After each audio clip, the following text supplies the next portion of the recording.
Good morning, everybody, or afternoon if you're on the East Coast. Welcome to Comic Art Live.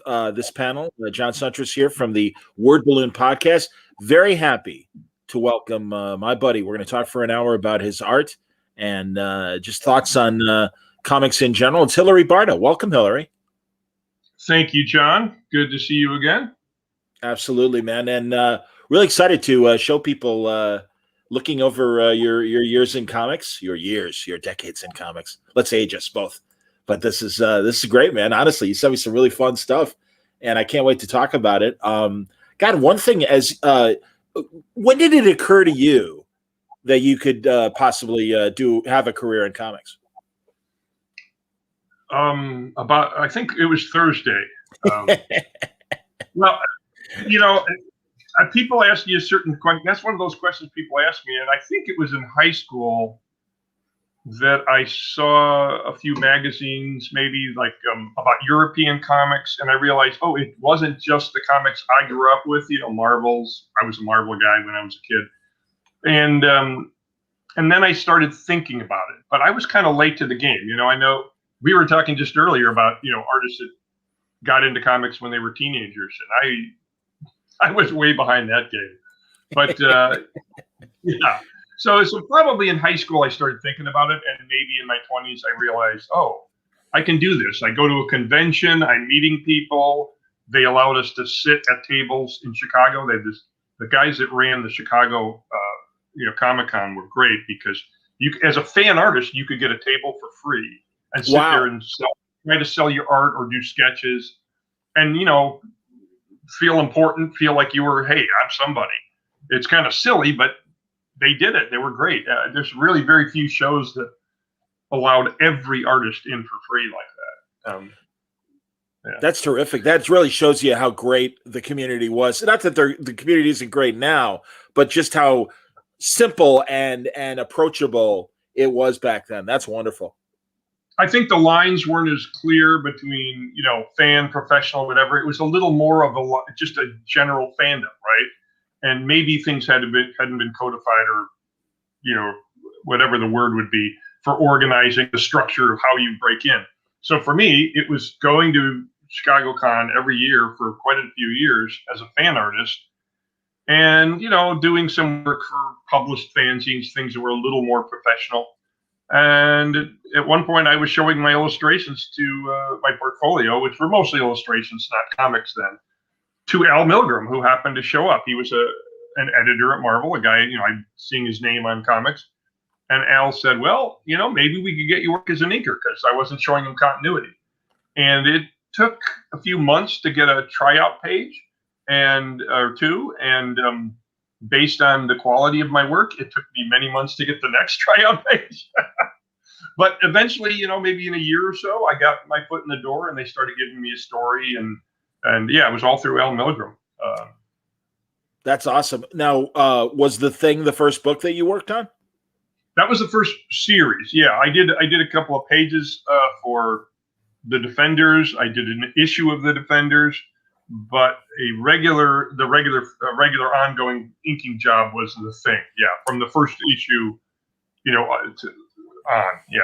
That's great. And that was Ron Wilson. And I love this. You pointed me to a house ad that they did promoting what was coming. And this is Marie Severin art. Yeah, you can see there are caricatures of Ron. Ron is wearing the dark blue and carrying the sledgehammer. John Byrne is up at the top with a chisel or something. I don't know what he's doing. John wrote the series. Our editor, Anna Senti, is swinging on the moon, and I've got like a power sander or something there. The fact that Marie Severin, because I was already really up on a lot of comic book history, and the fact that Marie Severin did a caricature of me at the beginning of my career is kind of crazy, And then I was working with John Byrne and Ron, and I really didn't know how easy and lucky I was to get in the way I did at that time, because I was terrible. So I was nervous, and I think that affected my work. I got better, over time, but at the very beginning, pretty stiff, pretty uncertain, the usual kind of problems. Well, I'll tell you, man. You again. We mentioned the Defenders. You sent me this great splash page of Don Perlin pencils and your inks. Looks pretty good to me, man. I don't know how far into. That's the first issue that I got to ink, and in fact, I really kind of went crazy on it, adding the lighting effects where I could. Though Don Perlin's pencils were all there, and it was really great inking Perlin because Perlin really felt like an old-fashioned comic artist. To some extent, Ron Wilson did too. They both kind of harken back to the '60s Marvel. And in this case, though, I'm going to tell you a story because this ties in with going to the conventions. that page, I had done the work, and I went to the next year's show. Now I'm a published Marvel inker. I was really excited and proud. And Jim Shooter was at the show. And for some reason, even though my foot was already in the door at Marvel, I came up to show my inking, my Marvel inking, to the editor-in-chief, Jim Shooter. And Jim Shooter was sitting there at his table with a bunch of people around, and he took the page from me and turned it upside down. Said to everybody, "See this? This is wallpaper." And I immediately kind of shriveled up into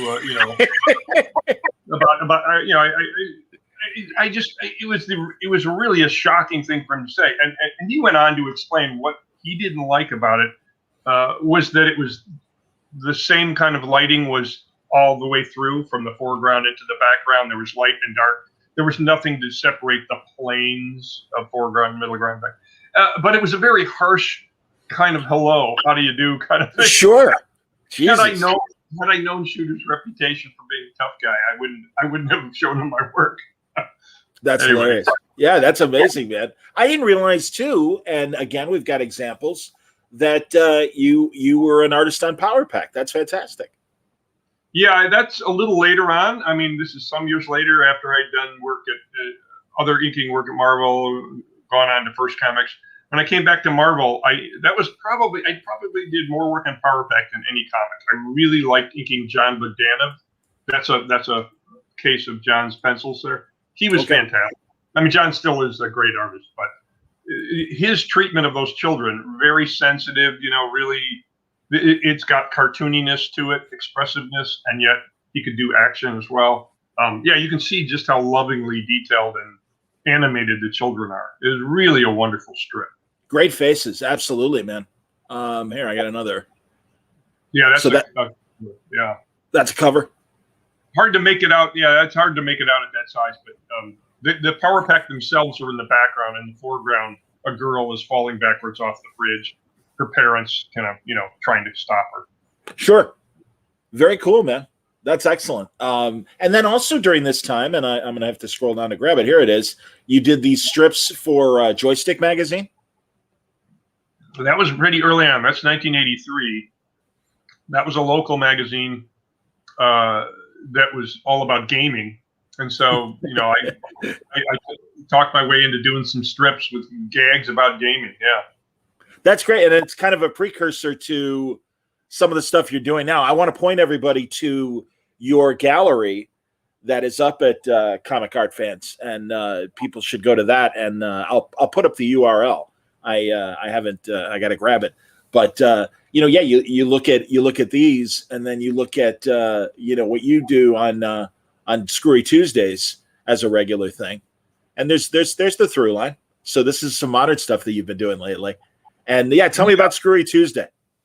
Well, Screwy Tuesday is just something I started for fun during the pandemic. I'm like, well, other people are doing, there's other events like Flashback Fridays and Throwback Thursdays and, even Inktober. And I just like, I want to have one that's more for silly, cartoony stuff, for wacky, whatever. And I tried out different names. I kept looking for a hashtag that wasn't used yet. And I think Screwy Tuesday, there might have been two. But whereas Wacky Wednesday, there were too many. So we ended up with Screwy Tuesday. And, just every Tuesday I posted drawing with that hashtag on Facebook and Twitter and Instagram and wherever. And other people join in. And it's been kind of fun. There's a little bit of a community there. I'd love to have more people do it, but it's been great. And this is the art that I'm doing now that I've been, selling on the internet on my website, on Comic Art Fans now. Yeah, that's got like Big Daddy Roth kind of. Absolutely, man. Yes, and I love that stuff. Good Lord, we're not that far apart in age, and it was these kind of the hot rods with the crazy monsters driving them, or in this case, chasing them.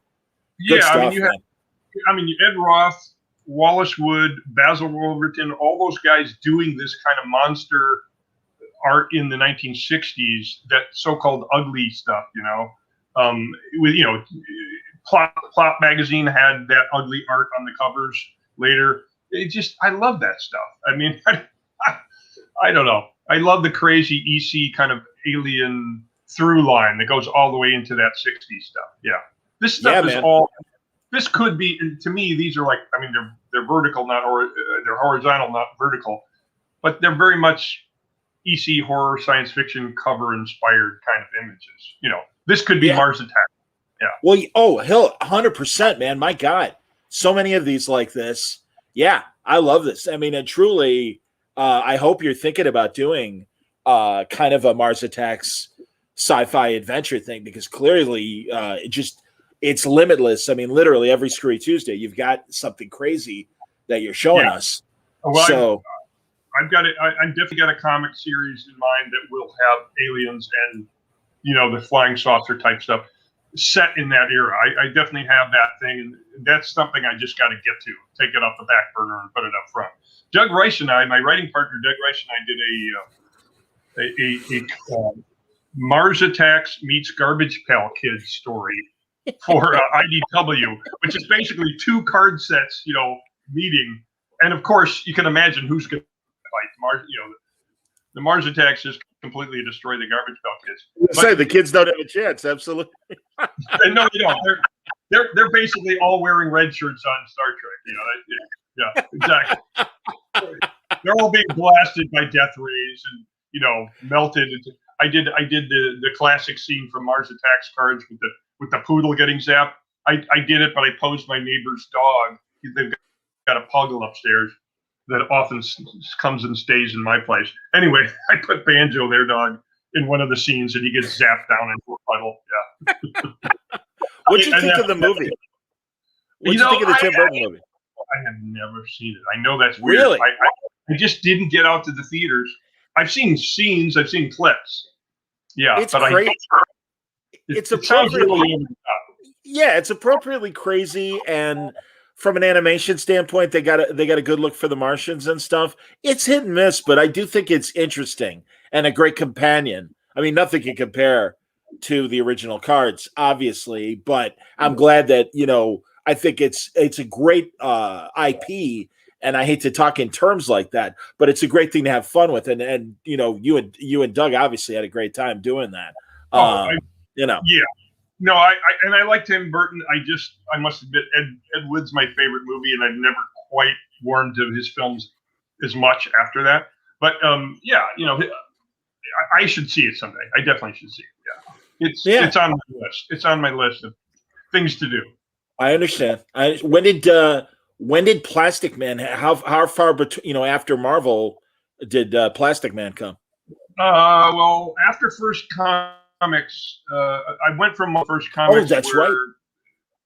I started out as an inker at Marvel. They were opening a comic company here in Chicago, and I did work for them. And then when I went back to Marvel and or DC, I was doing at Marvel and Plastic Man at DC. Now I've come back, and I'm not just an inker, but I'm also penciling and sometimes writing. In the case of I was writing. Plastic Man, great. Plastic Man was scripted by Phil Folio, but Doug Rice, that I mentioned previously, Doug, Phil, and I kind of came up with the stories together and plotted the book. So I'm sort of burnt out on inking and wanted to do more of my own stuff, and my own stuff tends more towards the humor side of things. And Plastic Man is my favorite superhero. So yeah. No, this was my first awareness of you as a reader, was the Plastic Man series. So that was the first things I was buying that you were doing. So that's great. But yeah, you mentioned What The, and we've got a couple great images from What The to show. So here's issue 17. Outstanding. Yeah, and there's the influence from Mad, you know, Kirchman and Wood and all those guys. I never quite fit into superheroes as a writer, you know, because to me, I read the parodies of Superman. I read Super Duper Man and Bat Boy and Reuben. And there's Wolverine. It's pretty hard to go back to doing, you know, the parody subject after you've really just ridiculed the thing. But I love doing the parody, and in the case of What That was great because I got to take on Wolverine and the Punisher. And I called him the Pulverizer and Wolverine. You know, because those characters were a new level of violent. You know, they killed people, unlike the heroes that I grew up with. And I wasn't really comfortable with the comic books. You know, didn't really want to endorse that stuff. And so when What That came along, I said, Carl, I would really love to do a parody of the Punisher. And it started in the very first issue of What The. Carl was like, yeah, sure, go ahead. So I did. How long were you there for What The? You know, I was in whatever issue. Anytime I had a story done, we'd run it. But Doug and I wrote some of them together. I wrote them with Peter Gillis. I don't know if Stephen Sullivan wrote any of those with me, but it's a number of stories. I might have done 4 different Punisher parodies, and you know, Wolverine in a few. Doug and I wrote a parody of what was that Barry Smith Weapon X thing. We wrote one that Joe Staten drew. So sometimes I was even just writing during that time, which was, you know, I never really quite got beyond the writing the humor stuff, you know, and writing more dramatic or action stuff. But I did write humor then, yeah. When I think of and look at some of the not only the Screwy Tuesday stuff, but really all the What The stuff and everything. Were you a Not Brand Ec and Plop reader back in the day when those were coming out?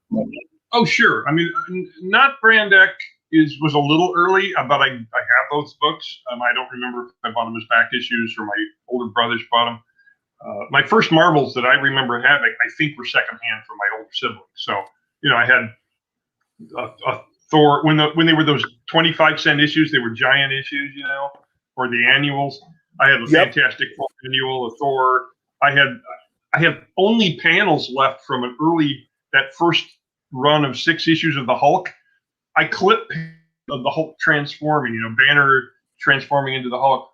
I had it up on my bulletin board for years, you know, cut right out of the comic because I didn't know. Right. Oh, yeah. Oh, no, I took scissors to many Silver and Bronze Age comic over the years when I was a little kid. Definitely, man. Who knew? To this day, every comic book I own is a reading copy because to me, there's no other reason to own a comic book. But anyways, yes, I love the parody stuff. But really where I got into it was the main influence was reading the Mad stuff, and I got it through the paperback reprints they were doing back when I was this would be like late 60s maybe, I think, or early 70s. Whenever 60s, 70s, yes, definitely. Yeah, that Valentine that came out with what they did is they took the early color books, the ones that Kurtzman wrote and were printed as comic books before the magazine, and they printed them in black and white art, but all the, you know, the panels weren't in the same, you know, page format, but they put them into these paperback books. So I read all the early parodies drawn by Wood and Severin and Elder and all the guys. I read that stuff when I was a kid, and it just killed me. It was so brilliant. And, you know, it's a great cultural critique, too, because Mad basically pointed at every institution it tackled and said, look, the Emperor has no clothes. Advertising is a lie. You know, these action heroes are all stupid, and this is why. And it really made an impression on me.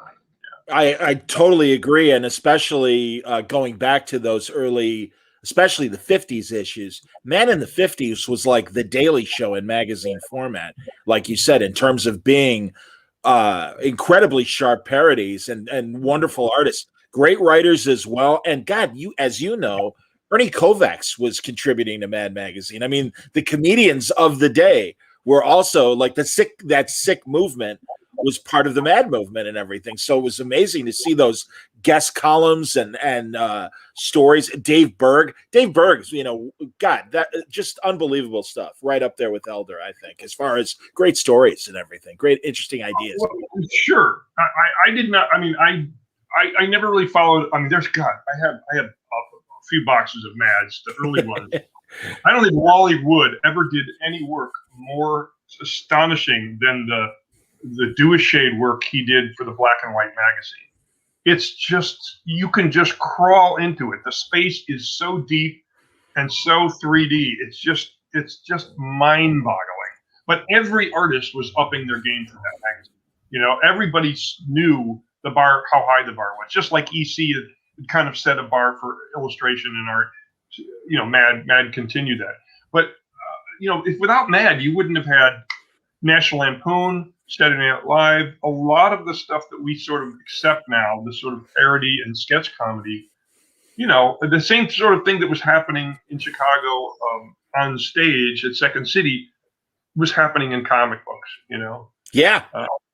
Yeah. No, and truly, and Mad was leading, and also, God, those paperback adaptations. Not only Mad, but all the comic strips they would do. The Peanuts were collected that way. Beetle Bailey was collected that way. Everything. I DC. I still have a stack of Peanuts collections. That's how I read the early.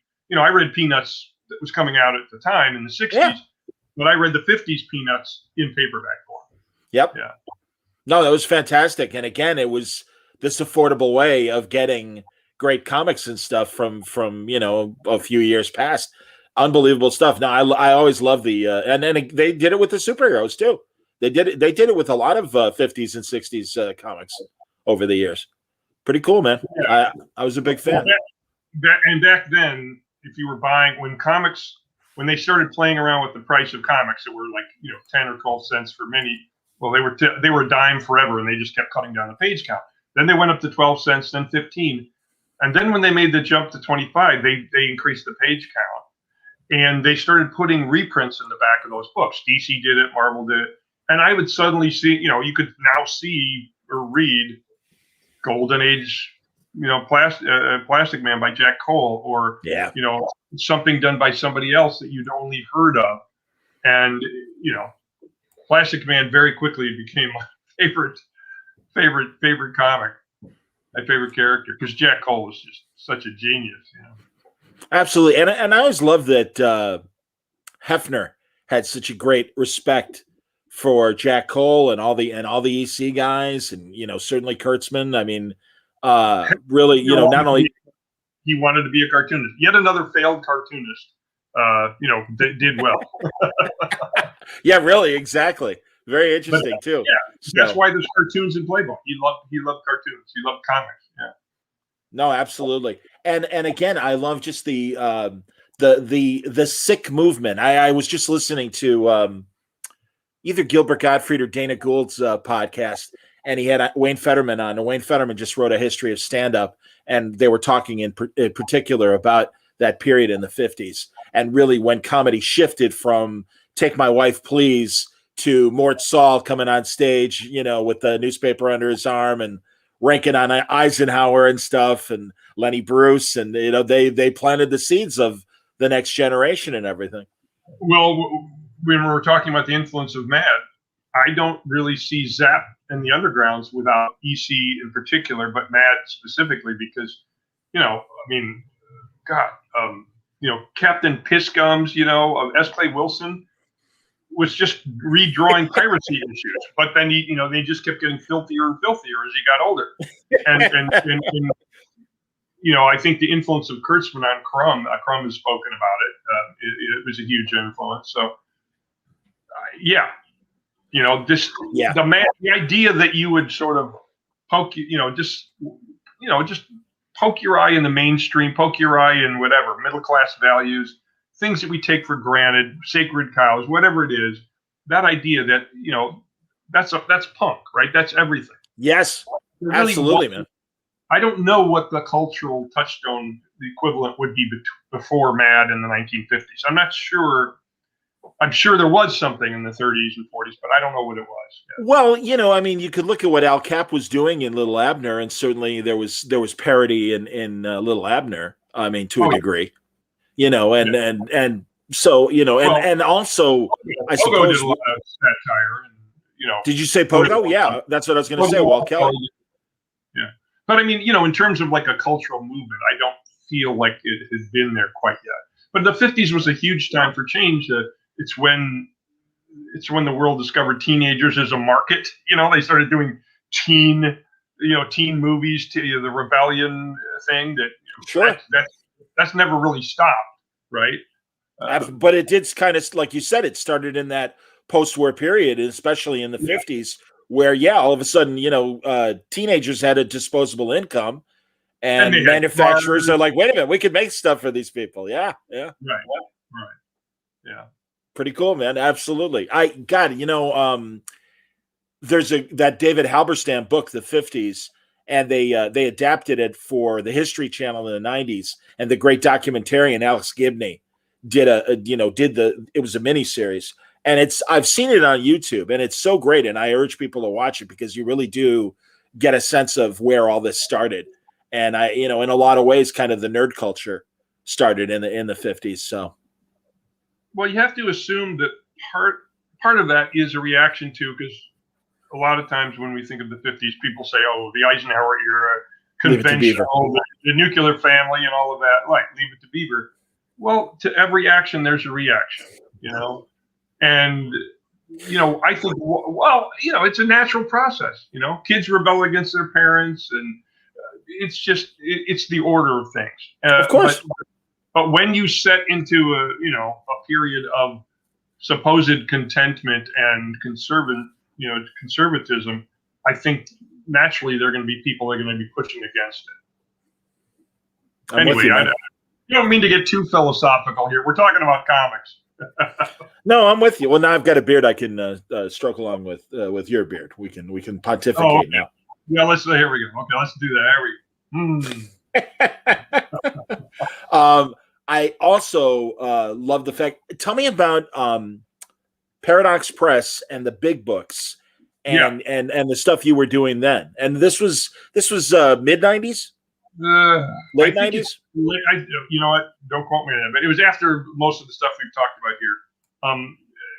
Andy Helfer was the editor of this imprint, Paradox Press, part of DC, and these big books their idea was there was a different format. It was larger than comic books. It was black and white, and you were given scripts, and the art boards were already blue lined with panels, right? And there were rules. And what the idea for this was that they wanted really simple storytelling, rectangular or square panels only, and so there's one of my stories. That's half of a page. That's the top half of a page. Wow. Fatty Arbuckle. So you can see right here. Either you had a tier of 3 panels, or you had a choice of making one of those 3 panels into 2. Those were your options. And it was a very rigid format. But their idea is they wanted this to be reader friendly to people that didn't grow up reading comics in the modern era.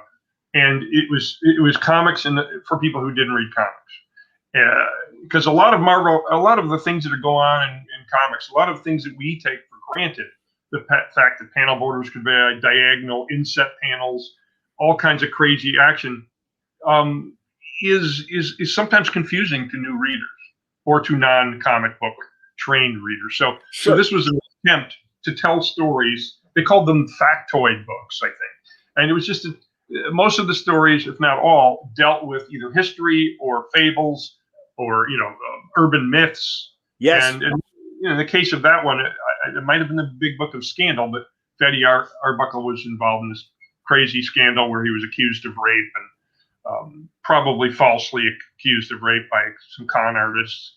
But he raped with a bottle made by a man. I don't know if you can see there. But I asked Andy, I said, have you cleared this with the with the legal department? Because the trial was infamous for that he was supposedly used a Coke bottle. Yes. And so I drew the Coke bottle of that era with all the ridges, and Sure. I know enough to ask my editor first, can I really put the Coke logo in here? And they said yes, legal, because it was an actual historical thing that happened, and it was in newspapers. They said okay, and then they whited it out anyway. Well, yeah. I was surprised it got as far as it did, but yeah, I didn't really believe it. But what are you going to do? Well, I mean, the format, honestly, it looks very Sunday comic strip in that Sunday paper way of like Ripley's Believe It or Not. And obviously that fit the the aesthetic of these urban legend kind of stories that the big books were known for. I love the big books, and I don't know if DC publish, if there are recent enough versions, but if you don't know of those, scour the used bookstores and everything, because truly there are so many great stories in there, and I know you contributed a lot of them, and they were a lot of fun. I did a handful of them. I mean, one of the fun things is just how different they were than the average story I got to draw, because it required historical research. So there you go. I'm looking up old movie stuff on the life of Fatty Arbuckle. I'm looking up stuff from reference from the 1920s, and I tried to draw in at least a style reminiscent of illustrations from the 20s. So I was thinking of Franklin Booth and different illustrators with their line work. And I did it all with pen, whereas I had been inking at that point in brush. I went back to pen to try to do the fine line work. Absolutely. I'll remind people that if you're popping in, because I see the numbers fluctuating, this is the URL for Hilary's gallery at Comic Art Fans, and you should go check that out. Hilary has some of his Screwy Tuesday illustrations there, and I'm going to bring a few of those back up. And then do you have any original pages up there as well, Hill? I just recently put up a few comic pages. There are pages that I inked from The Shadow, and there are pages, a couple pages from Power Pack, and I'm going to put more up. I'm just starting to sell some of these old pages. I don't have too many left, but what I have, I will be putting up there. Yeah, that's more Screwy Tuesday. Actually, yeah. I do that one. I think I put it on a Screwy Tuesday, but I drew it for a possible cover. A guy is doing Planet Comics. I don't know if you remember. Planet was a comic that started back in either the late 30s or early 40s, but it was a pulp influenced comic, and there were always like scantily clad space girls, menaced by giant monsters and aliens and things. And so this was, someone is now doing Planet. Planet must be in the public domain. And so there's this guy, we were talking, and he asked if he could use one of my drawings as a cover, but I drew that one specifically for it, but he picked a different drawing instead. Oh, okay. That could have been a Planet Comics cover, probably. Totally. So that's a little more EC-ish, probably. That's a little more like a Wally Wood alien. So is he taking the old stories and republishing them, or is he doing new stuff and using the Planet Comic name? They're new stuff. I think there is a reprint in one issue, but this is the issue he sent me, so you can see the old logo with the rivets in it from the 1940s. Oh, yeah. And there's always has to be a woman, and some kind of monster stuff. I think this might be the cover that was too close to the one I just showed, or that you were just showing. Anyway, but it's fun. I mean, that's the kind of stuff that I like getting involved with. The slightly retro, monster, sci-fi, noir, whatever. I do have a soft spot for that stuff. I think absolutely, the soft spot, man. Right over here. This is where the and again, this is your sweet spot of just coming up with these original ideas as far as monsters and stuff. I mean, these are great. These are fantastic. I enjoy them. Thank you, man. No question. That's an EC science fiction cover. Sure. Invasion of the bug-eyed beasties. Yeah. Bird-Eye Gordon film waiting to happen, basically. That in fact might be Two-Fisted Tales meets Weird Science. I'm not sure. I like that. I like the thought behind that. Army guys and the aliens. So. There you go. And one of our people loves Planet Comics. That's wonderful to hear. Very cool. Good stuff, man. Definitely. Very, very cool. Thank you, Jeff.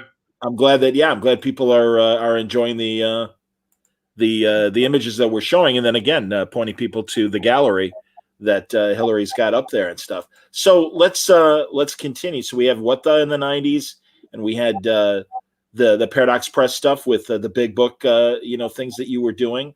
But then also, God, that period, I guess, did it start in the 2000s, America's Best Comics, or did it start in the very late 90s when you and Alan Moore were doing Splash Brannigan? Yes, John. I can't. It's very hard for me to answer chronology specific questions because I don't remember. I don't. But yeah, that's the ballpark, right around then.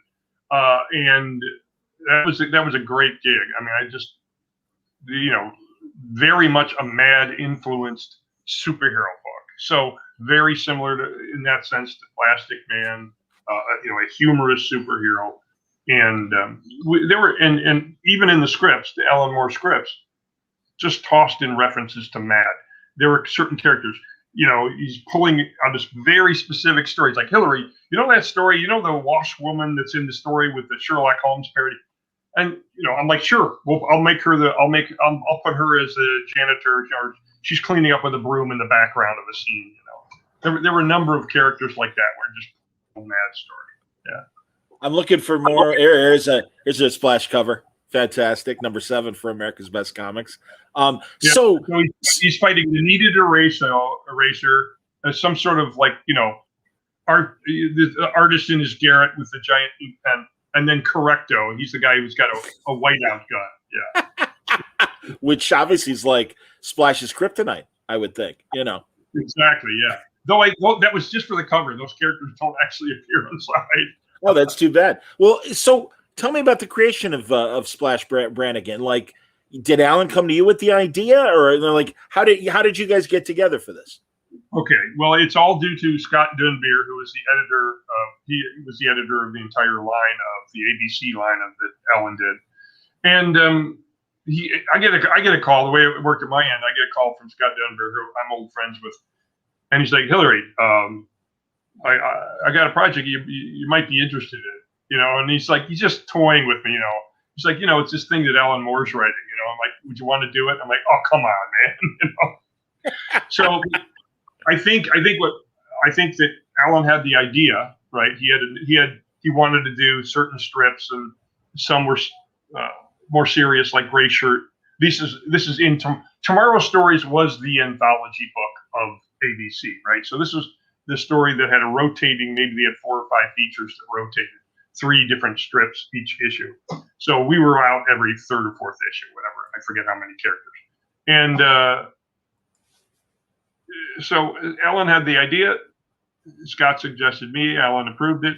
So I get a call I said, yeah, I want to do it. And then I get a call from Alan. And he just calls me up to tell me about his idea for the character. And which was kind of great because the script had not been written yet. It was just a concept. And I don't know, people always want to know what the Alan Moore scripts look like, because they're famously, verbose is not the word, detailed. It's like stream of consciousness. He just starts talking about the scene that you're in the first page, and he just drifts into the story. And every script I got started with "Hello, Hilary" is always HULLO. Hello. I do a British accent, but I butcher it. And I thought what we'd do this time is, and then he'd go off into this story. But Alan just had the idea, and his initial concept was he wanted this inky character, a la Crazy Cat from the old cartoons from the 20s, where he could just draw a circle on the wall and make a window out of it and then dive through it to escape whatever was chasing him, that kind of idea. And his idea was there was this cartoon character that had a magical rapidograph of ink, okay? And he wore it like Flash Gordon had a ray gun holster. And I thought about it, but this character was made out of ink, okay? And he's living ink, and he has the rapidograph. I said, Alan, I don't think we need the rapidograph.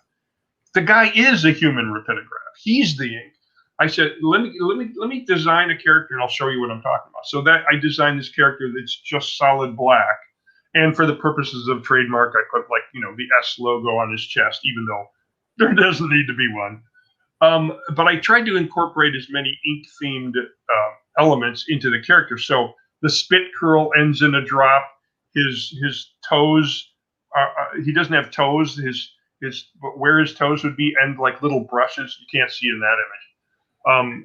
And the S on his chest is a series of droplets. That's as clever as I can get in design. I'm with you. Yeah. So it's like 4 droplets, 2 big ones in the middle, and then 2 small ones. And the scripts were just so much fun.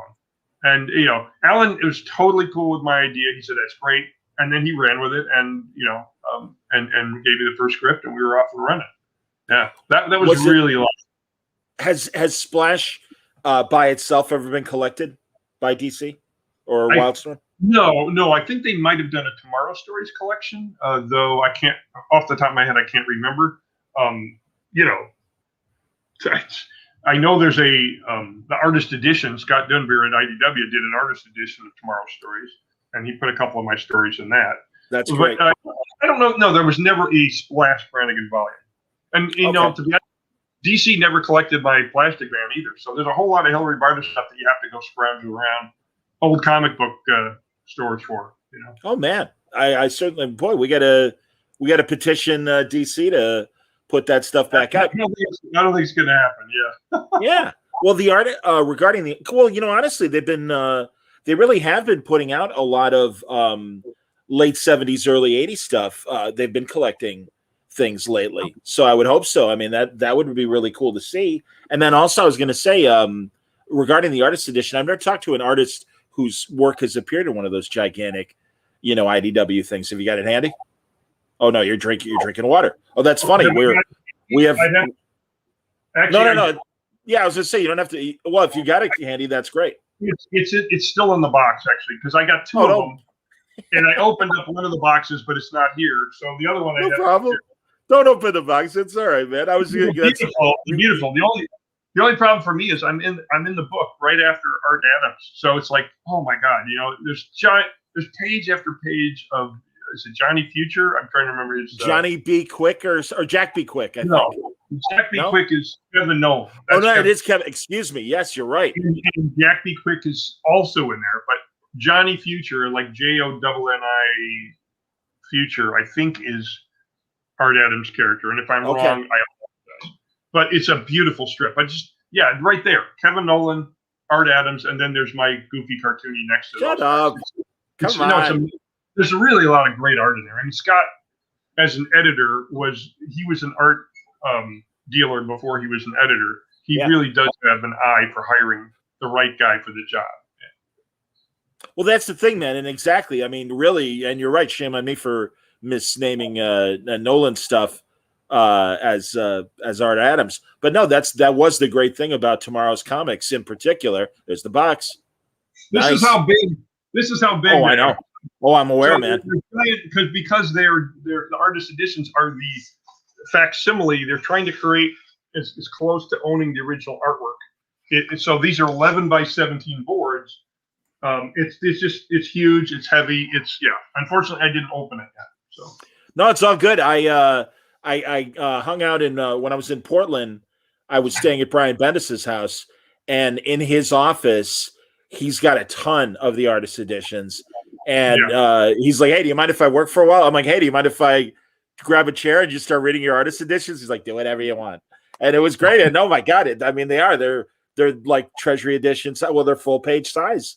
I mean, and that's terrific. Yeah. Were you pleased with the one that you cracked open with how your work looked in the book? No, I'm more than pleased. It's crazy. Yeah. I got to one of the goofy things is Scott just said, look, Hilary, because I had every single page from my the Splash brand again, except for one splash that I sold to a collector. And when I really needed the money, I had it in San Diego. And the guy he said, well, but if you were selling it, how much would you? And it was that kind of thing. I sold one page, but then I also sold an entire story to my editor, Scott Dunbar, because he wanted to give a story to a friend of his as a wedding gift. So every other page I had, I sent the entire collection of art to IDW, and then Scott poured over it and figured out which story he wanted to use, which stories he wanted to use. Well, he then returned the artwork to Chicago. The one other artist that's in there in the same edition is Alan Weiss. Alan Weiss did a different character. He did some Tom Strong. I think he might have done young Tom Strong. Okay. But he's in a different artist edition. But it's one of the Alan Moore artist editions. In any case, the art was shipped. Whoever was shipping it sent Alan's art to me and my art to Alan. So this box came in, and I was kind of looking at it, and I knew it was from IDW. I assumed it was a Splash Brannigan art, but I'm thinking, it's not as big as the box I sent to them, and I was wondering about it. But I didn't open it. I just set it aside. And then at some point, I get a call from Alan Weiss. He tracked me down. He lives in Chicago. I'd met him before, but we really hadn't seen him in a couple of years. He's like, Hilary, I think I've got all your Splash Brannigan art. And I said, what? And so I went and opened up my box and I said, Alan, I have all your young Tom Strong arts. That's awesome. So we got together and switched them. And when I told Scott about it, he almost hit the ceiling. He wanted to find out who sent the wrong art to. Sure. Thank God it was all in the same. It was all in the same city, so it was an easy switch around. So that's great. I wanted to ask because I'm glad you mentioned Alan Weiss, and there's a guy that I got to get you to. We got to make the connection so Alan can come on. Definitely. Yeah. But yeah, I mean, I love. He's got stories for you. He's got stories. I have no doubt, but also I love that. And I was just talking about this. Mike Perkins is he's going to move back to England and get back with his old community that has a lot of artists. John McCrae came from the same area that he's moving back to and the like. And I was telling him how great it was being here in Chicago and the amount of local artists that we have. And, contemporaries like, Jill Thompson comes to mind, and Tony Akins obviously was here, now is no longer here and stuff. But I think it's great that, you still kind of, pre-COVID would, still grab lunch with, Alex Ross and a lot of these other, creators and stuff, and everybody get together and hang out. Yeah. I mean, back in the 80s, we were doing it. And we had this, we didn't have a title for it like Drink and Draw, but we basically did the same thing. Comics came out, I think, on Thursdays then, and we'd go to Haley's Comics, no longer there. Our friend ran this place, and then there was a bar, kitty corner from there, that we'd go to, and the Torchlight, and we'd have our drink and draws, and I spent way too many Thursday nights there. We would do Exquisite Corpse, drawings, if those are that game. We also did Comic Strip Wars, where we'd just kill each other and pass the pages back and forth. And one guy would shoot one guy, and the other guy would come back from the dead, and as a zombie, he'd eat the other guy, and on and on and on. Very much high school kind of thing. Jill was really the only woman working in comics in Chicago at that time. But it was fun, and then that group kind of fell apart. People got married, moved. Sure. And then in more recent years, I got together with a much younger group of people, and so Tim Seeley, Mike Norton, Jim Terry, a bunch of a new generation of comic artists, equally talented, and I'm the old fart hanging out with them, But it's been great, and now once again, Alex Ross has gotten the old group together. So occasionally, Alex and me and Alan Weiss and Jim Engel and a bunch of our friends will get together and have our art lunches. And we don't do the drinking thing anymore. We're too old for that. So now it's like lunches. Yeah. That's all right. Yeah, it's good. No, that's terrific, man. It's great to see the guys. Yeah. Absolutely, man. And it's funny. Again, I'm hoping now that things are freeing up. I'm due to talk to Mike Gold in the next couple of weeks. And when Mike comes to town, we mentioned First Comics earlier. And, you obviously spent time there doing, Star Slayer and the Badger and, even a little American Flag, pretty cool. Not really the Badger. I think it might. If I did anything with the Badger, I would have helped somebody out or did a backup. But I didn't do the Badger proper. That would be Bill Reinhold and others. Yeah. Okay. But Munden's Bar, you did. I know you did some.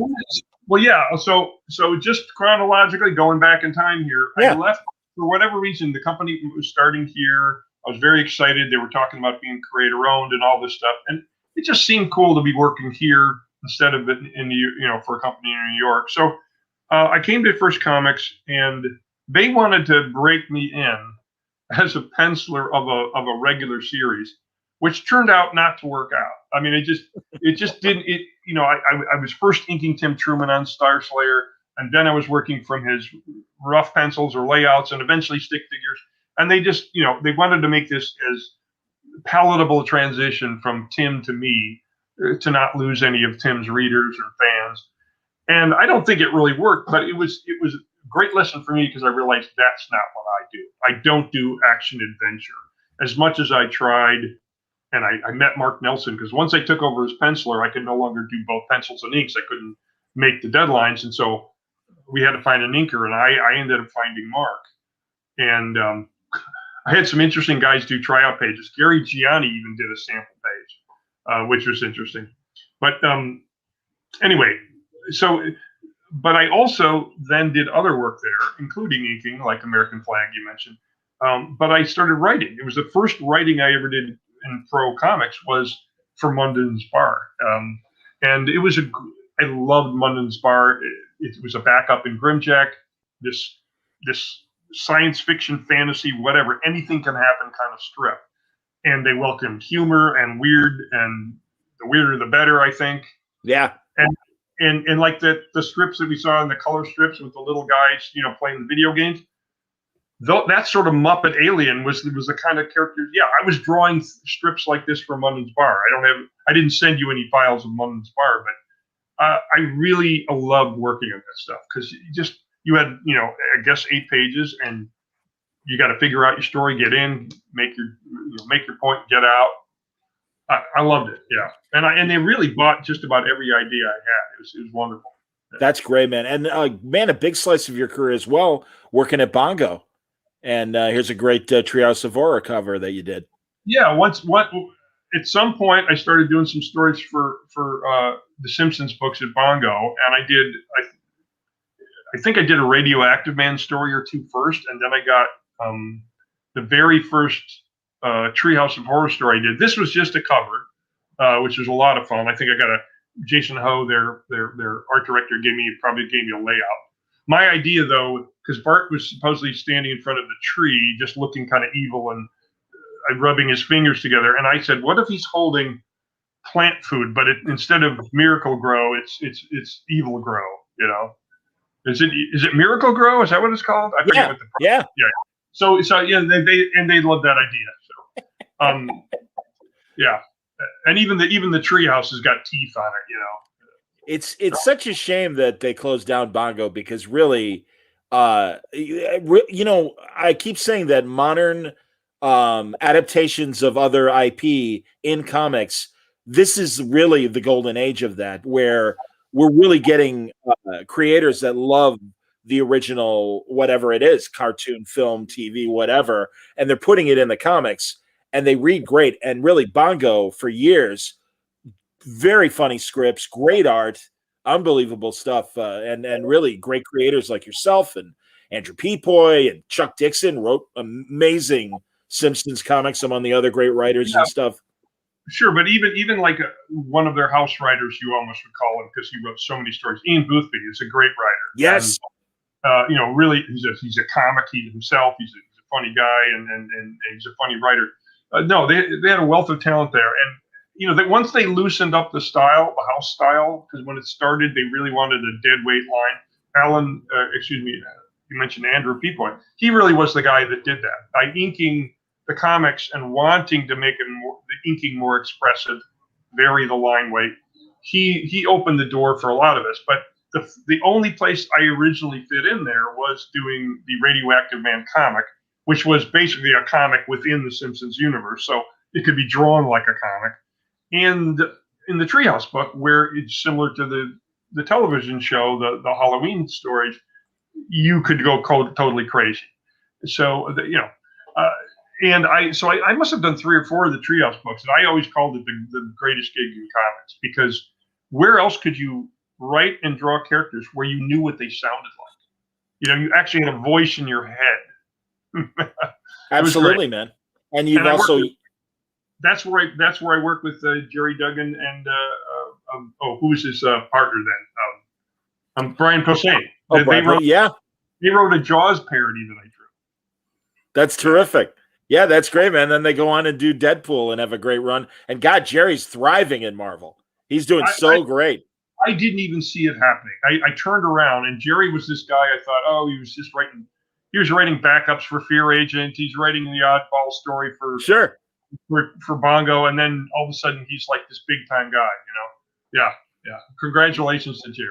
Absolutely, man. Well, congratulations to you and this great stuff. That please go to Hilary's gallery page, and you can see some great Screwy Tuesday stuff and some other original pages. And Hill, it was great. Find me on social media. I'm all over the place. Yeah, please let him know. Hill, it's at Hilary Barta. I won't plug the other stuff I'm doing because I don't want to compete with Comic Art Live. But or Comic Art fans. But I do have other stuff, other places where I have my art and I do other stuff online. But John, it's been a pleasure.